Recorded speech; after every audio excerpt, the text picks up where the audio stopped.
ERIKA Pinocchio Kirk and Andrew Kolvet. You know what? I'm not even going to tell you to come to the front of the class this time. I think you need to go to the principal's office at this point. There's nothing else I can do for you.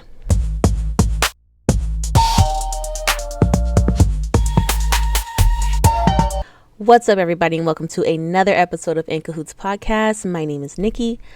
Before we get into the video, I just want to remind you to subscribe, comment, like the video, share the video with all of your friends and other creators too, and make sure you turn on that post notification bell so that you know every time there is a new video out. And also, don't forget to join to become a member. All right, guys, Candace Owens has dropped bombshells on us once again in the form of a text message chain that she has that included Andrew Kolvet and others. The thing about these messages is that it kind of shows that Andrew Kolvet may have lied allegedly. At this point, Andrew, I'm going to come up with a name for you. By the end of this video, you need a name. You need a name. I will have a name for you. So, of course, we have to go ahead and get into the first clip. And in this clip, she is leading up to the fact that she has receipts that Andrew Kolvet wasn't exactly where he said he was when he said he was. Let's get into the first clip, guys. So I was then surprised when Andrew's story down the line seemed to shift to me, and it became that he was with his wife flying from Santa Barbara. Wife? No, that just can't be right. I said this instantly. I was locked in emotionally due to the adrenaline of everything that was going on those days.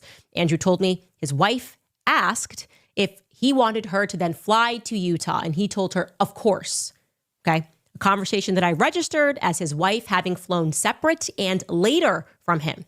In fact, I was so convinced that I did not miss on this, that I heard Andrew and understood him correctly, that they had flown separately, that it was among the highest priority items for me when I had the opportunity to sit down with ERIKA KIRK and Justin Strife. I had very few questions, and one of them was pertaining to the planes. Justin Strife told me that he booked the planes.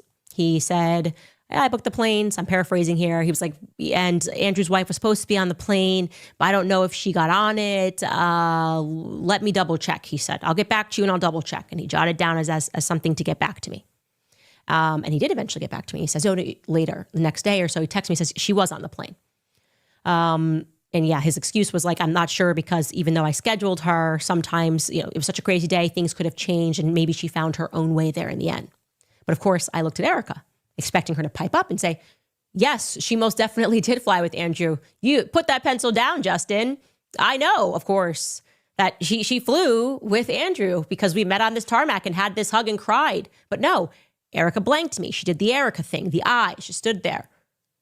ERIKA is the person who should have been able to answer that question instantly. It is not every day that you have a boohoo cry on a tarmac with a married man while his wife is standing behind him on the day of your husband's assassination. Is that fair? Am I being fair here? I feel like I'm being fair. It's fair to assume that ERIKA should have remembered that Andrew Kolvet's wife was flying with him, but she... All right, let me say this, and this is just me personally. I get where she's coming from. However, I wouldn't put that solely on ERIKA Pinocchio Kirk. I would maybe put it on the both of them equally, but I wouldn't put it solely on her. It should have been one and done.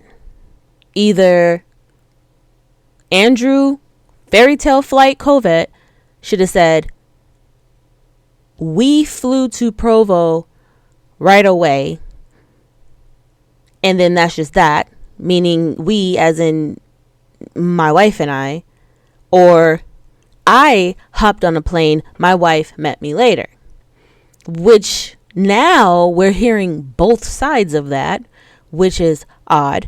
But as far as ERIKA Pinocchio Kirk, I see why she's putting it on her too, because if Candace asked ERIKA and she's like, oh, I don't remember, that is also weird too, because it's like, I'm pretty sure if Andrew Fairy Tale Flight Kolvet fell and collapsed into ERIKA's arms and they had a cry, I would think that after that hug was over, then Caitlin, Andrew's wife, would offer her condolences and hug ERIKA too, which would be memorable. So that whole blank moment is crazy to me on both ends. I'm not going to just put it on one and not the other. On both ends, to me, that is just odd. Reason why I felt they were lying was, why would any person wait an hour for the PR guy to land before racing to the hospital to see their husband after he was shot? That doesn't make sense. ERIKA would have had to wait an hour on the tarmac for Andrew Kolvet's plane. I instantly felt they were lying, and now I believe that I have evidence that proves that I was correct and they were indeed lying. I said it once and I will say it again. That is insane to me. If this is true and ERIKA waited there for 1 hour for Andrew to get there, that is absolutely mind-boggling to me. Because if it were me and mine, if I got a call telling me that my partner got shot and I have to fly there because we're not even in the same state, you're going to have to land that plane on the roof of the hospital. You can arrest me later. And obviously I know that that's not necessarily realistic. But my point being is that there's no way I'm waiting for anybody. I don't want to wait for anybody. The moment that we land, I'm out. Beeline. That is crazy to me.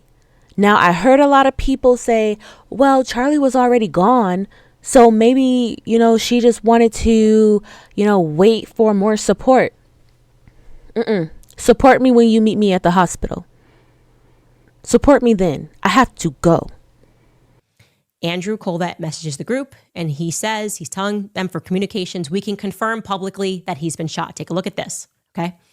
In this group, we have Justin Strife, we have Andrew Kolvet, we have Marina Minez, and we have Aubrey, who is later going to be fired over an Uber ride that Marina overhears. Here is that text chain, okay?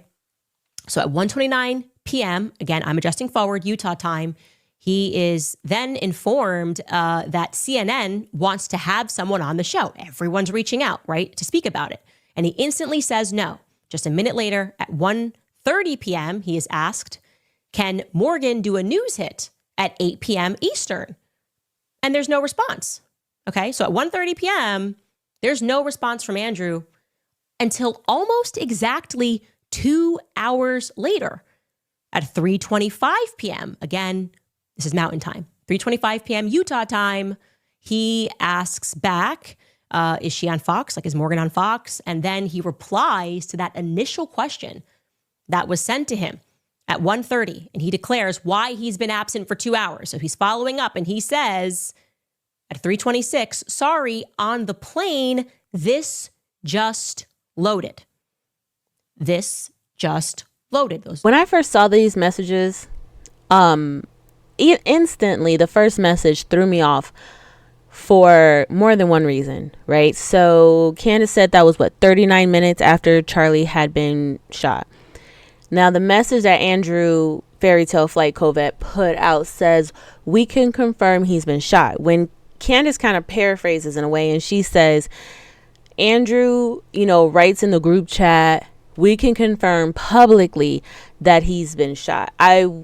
In a way, I wish that he would have worded it that way in the message, especially because it just happened. It hadn't even been an hour yet. So instantly you're like, we can confirm he's been shot. To me, that just sounds like, hey guys, the mission is on track. It went through. He's been shot. I can confirm the shot landed. That is where my mind went instantly. But then my other issue with that is the reaction. The thumbs up throws me off because if you're just putting there, we can confirm he's been shot. Thumbs up. Okay, cool. Like I said, in my head, that went straight to the shot landed, mission complete. Thumbs up. Like, I'm acknowledging that. Thumbs up.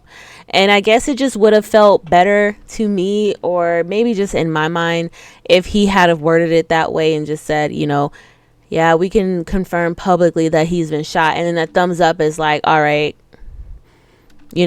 understood. But let's get back into it. This time frame from 1:30 Utah time up until 3:25 Utah time matches within the time frame that Charlie's plane is traveling. Andrew shouldn't have even taken off, nothing. Okay?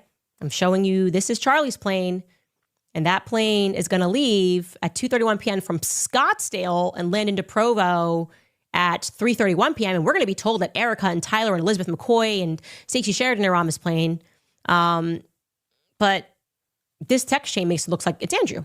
Okay? Now, I can tell you more, giving even more credence to the claim that Andrew was unavailable because he was on a plane during that time, is the fact that Marina Mina's, the chief marketing officer, personally called Aubrey at 2:05 p.m. Utah time and asked her to draft the death statement, which was going to go out to the entire staff because, here's what's crucial, because Andrew's currently on a plane and I don't have it within me to draft this statement. Can you, Aubrey, draft this statement? Damn, Aubrey, that is messed up. I wonder why Aubrey didn't mention that, because we all saw the X post that she made. She made a whole video about how her and I guess her husband were fired. They were both fired. And no one wanted to tell her why. No one wanted to tell her what happened, what grounds this is on. If this is the same woman that you had to write the statement regarding Charlie's passing, Andrew couldn't do it. Justin Strife couldn't do it. Marina couldn't do it. Nobody could do it. So they have her to write it up. I wonder why she didn't say anything. I wonder if she was made to sign an NDA.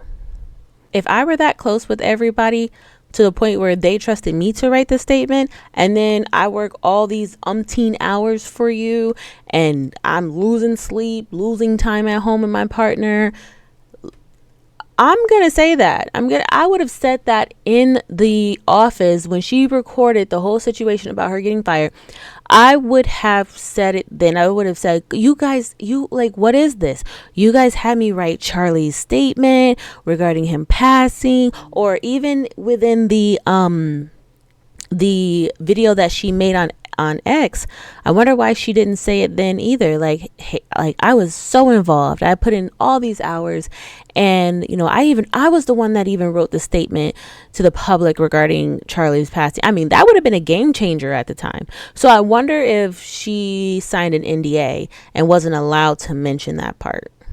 And this may be nothing, but while we're just speculating, Blake Neff sure did have an interesting way of describing his phone call with his mom after the shot rang out. Remember, he was defending Mikey McCoy and talks about how he ran.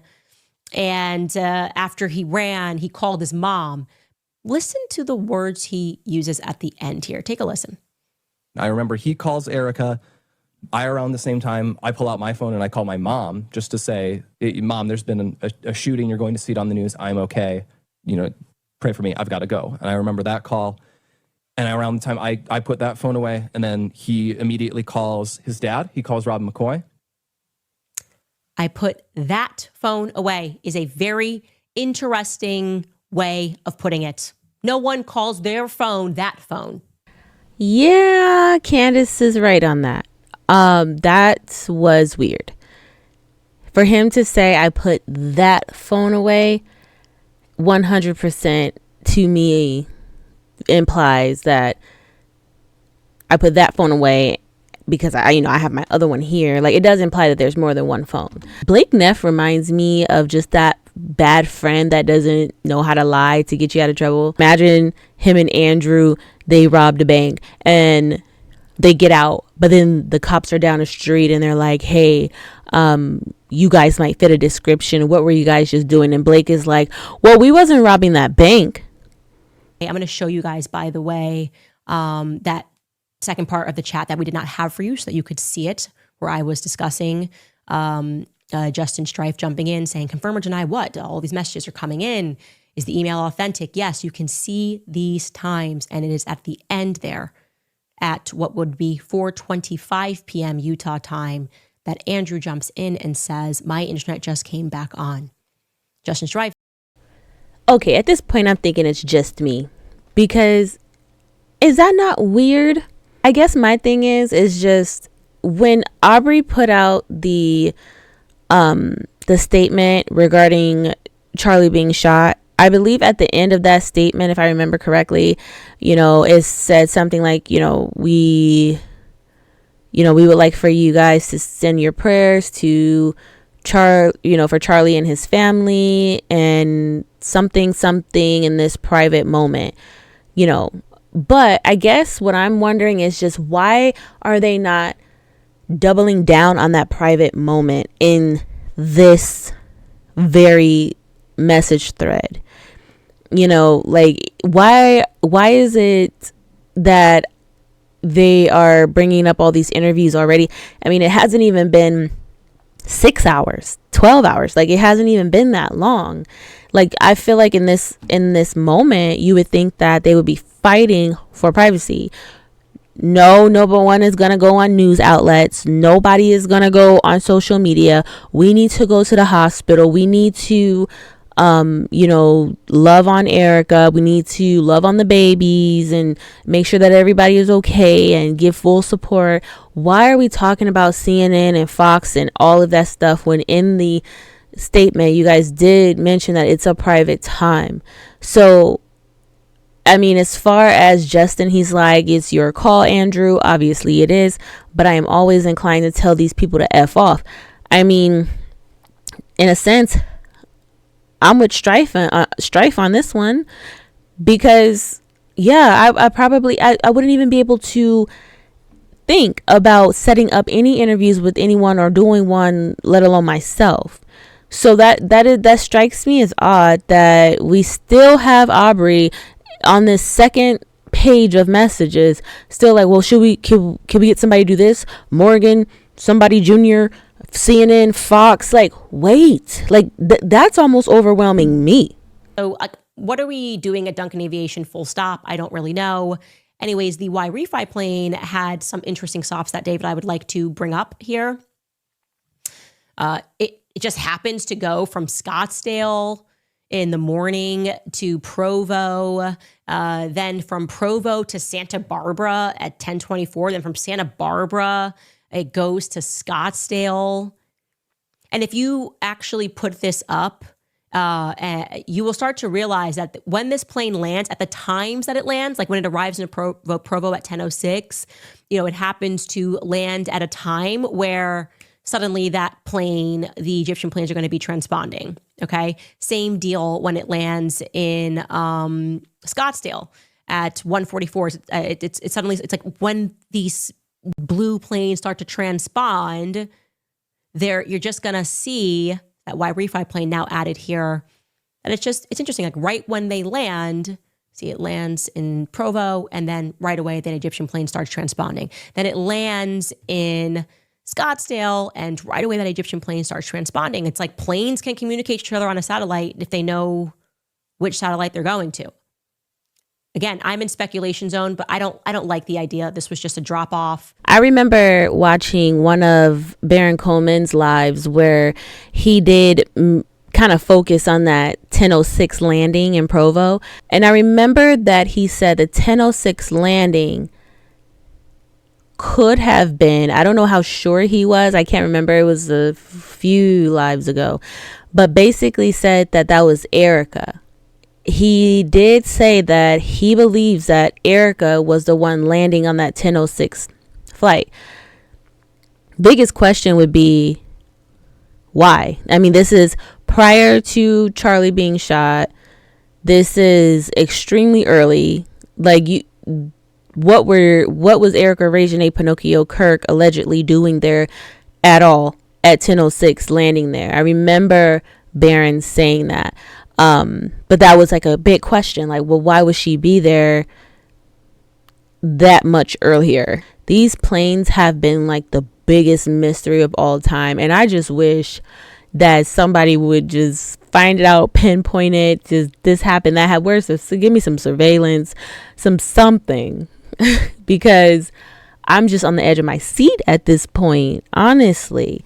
But I am going to leave it here. So thank you guys so much for watching. Don't forget to hit the subscribe button, comment, like, share the video with your friends and other creators too. Make sure that you turn on your post notifications so that you know every single time there's a video out. Also, make sure to become a member for the members only videos that are coming out soon. Don't forget about that. You can always donate to the channel by hitting the thanks button down below. Cash App and Venmo right there on the screen. Follow me on social media, X, TikTok, and Instagram. That's also on your screen. But yeah, so until next video, I will see you later. My name is Nikki. This is In Cahoots Podcast. Peace.